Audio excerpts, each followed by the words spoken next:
Sigachi factory పేలుడు ప్రమాదంలో ఆచూకీ లభించిన 8 మంది కార్మికులపై అధికారులు కీలక నిర్ణయం తీసుకున్నారు. ఆచూకీ దొరకని కార్మికుల కుటుంబ సభ్యులని ఇళ్లకు వెళ్లాలని సూచించారు. ఇక ఇప్పటికే 100కు పైగా శాంపిల్స్ ను DNA టెస్టుల కోసం పంపించారు అధికారులు. ఏ ఒక్కటి కూడా కుటుంబ సభ్యుల DNAలతో మ్యాచ్ కాలేదు. DNAలు మ్యాచ్ అయితే వెంటనే కుటుంబ సభ్యులకు సమాచారం ఇస్తామని చెప్తున్నారు. మరోవైపు ఫ్యాక్టరీలో ఇంకా సహాయక చర్యలు కొనసాగుతున్నాయి. రాహుల్, శివాజీ, వెంకటేష్, విజయ్, అఖిలేష్, జస్టిన్, రవి, ఇర్ఫాన్ ఆచూకీ లభించలేదు. తమ వాళ్ల కోసం కుటుంబ సభ్యులు పడిగాపులు కాస్తున్నారు. ఫ్యాక్టరీ పేలుళ్లో ఇప్పటి వరకు 44 మంది కార్మికులు చనిపోయారు. 8 మంది కార్మికుల ఆచూకీ దొరకలేదు. గల్లంతైన 8 మంది విషయంలో DNA రిపోర్టులు కీలకంగా మారాయి. ఇక ఫ్యాక్టరీలో భారీ పేలుడు జరగడంతో కార్మికులు బూడిదై ఉంటారని అధికారులు అనుమానిస్తున్నారు.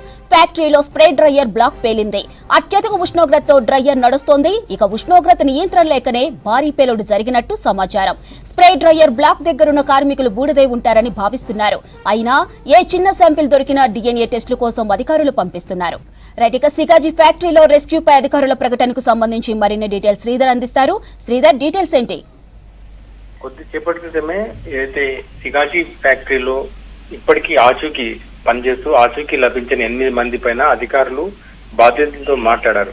ఎవరైతే మొత్తం ఈ సిగాజీ ఫ్యాక్టరీ ప్రమాదం తర్వాత ఇప్పటికీ మృతదేహాలు కానీ వారికి సంబంధించినటువంటి అయితే 8 మందికి సంబంధించిన ఎట్లాంటి ట్రేస్ అవుట్ కాలేదు, DNA మ్యాచ్ కూడా కాలేదు.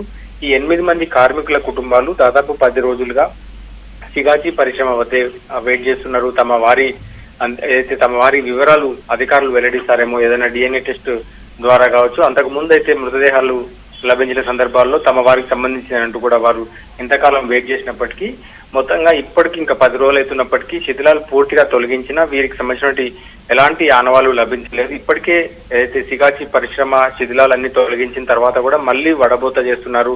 నేలమట్టం అయిపోయినటువంటి శిథిలాల కింద కావచ్చు, వాటి అయితే గోడల పైన కూడా రక్తపు మరకలు కావచ్చు, దంతాల ఆనవాళ్ల కోసం కూడా అధికారులు సహాయక చర్యలు కొనసాగిస్తున్నారు. ఏ మాత్రం చిన్న శాంపిల్ దొరికినా వాటిని తీసుకెళ్లి DNA శాంపిల్కి ఇస్తున్నారు. ఎవరైతే ఇప్పుడు 8 మంది ఆచూకీ లభించలేదో వారికి సంబంధించిన బ్లడ్ శాంపిల్స్ అయితే మ్యాచ్ అయితే వారికి మృతి చెందినట్టు కూడా ప్రకటించే అవకాశం ఉందంటూ కూడా ఇంతకాలం వెయిట్ చేసినప్పటికీ కొద్దిసేపటి క్రితం additional collector Sangareddy additional collector బాధితులతో మాట్లాడుతూ ఇది ఇంకా సహాయక చర్యలు కొనసాగుతున్నాయి, కానీ మీ వారికి సంబంధించినటువంటి ఎట్లాంటి ట్రేస్ అవుట్ కావడం లేదు, DNA టెస్ట్ కూడా మ్యాచ్ కావడం లేదు, కాబట్టి మీరు ఇక ఇంటికి వెళ్ళి తర్వాత ఏదైతే మీ 10 రోజులకు సంబంధించినటువంటి అయితే వారి కార్యక్రమాలు నిర్వహించుకోండి అంటూ కూడా సూచించారు.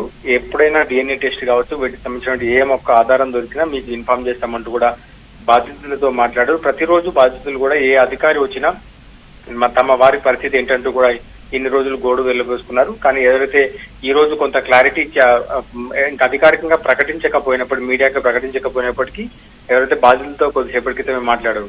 ఈ 8 మందిలో రాహుల్, శివాజీ, వెంకటేష్, విజయ్, అఖిలేష్, జస్టిన్, రవి, ఇర్ఫాన్. సో ఈ వీరికి సంబంధించినటువంటి వీరిలో ప్రధానంగా ఇటు ఆంధ్రప్రదేశ్ చెందిన వారు ఉన్నారు, జార్ఖండ్ చెందిన వారు ఉన్నారు, ఇటు తెలంగాణకు చెందిన వారు. సో ఇట్లా మొత్తం వివిధ రాష్ట్రాలకు చెందిన వారు 8 మందిలో ఉన్నారు. వీరికి సంబంధించిన ఇంకా ఎప్పుడో పూర్తి క్లారిటీ రాలేదు. మొత్తంగా ఇప్పటి వరకు అధికారికంగా 44 మంది కార్మికులు చనిపోగా ఈ 8 మందికి సంబంధించినటువంటి ఎట్లాంటి ట్రేస్ అవుట్ జరగలేదు. సో ఈ గల్లంతైన ఈ ఆచూకీ లభించిన 8 మంది విషయంలో కేవలం DNA టెస్టులు మాత్రమే కీలకంగా మారనున్నాయి. ఏ చిన్న శాంపిల్ ఏదైతే ఇంతకుముందు చెప్పుకున్నట్టుగా దంతకు సంబంధించినట్టు కావచ్చు, రక్తపు మరకలు కావచ్చు, ఎక్కడైతే వీరు పేలుడు జరిగిన ప్రాంతంలోనే ఉండే అవకాశం ఉందంటూ కూడా భావిస్తున్నారు. సో పేలుడు జరిగిన సందర్భంలో భారీ విస్ఫోటనం జరగడంతో వీరు పూర్తిగా ఏదైతే కాలిపోయి బూడిదైపోయినట్టు కూడా అనుమానిస్తున్నారు. సో ఇంతవరకు ఏదైతే ఫ్యాక్టరీలో స్ప్రే డ్రైయర్ పేలిందని కూడా ప్రాథమికంగా అంచనా వేస్తున్నారు.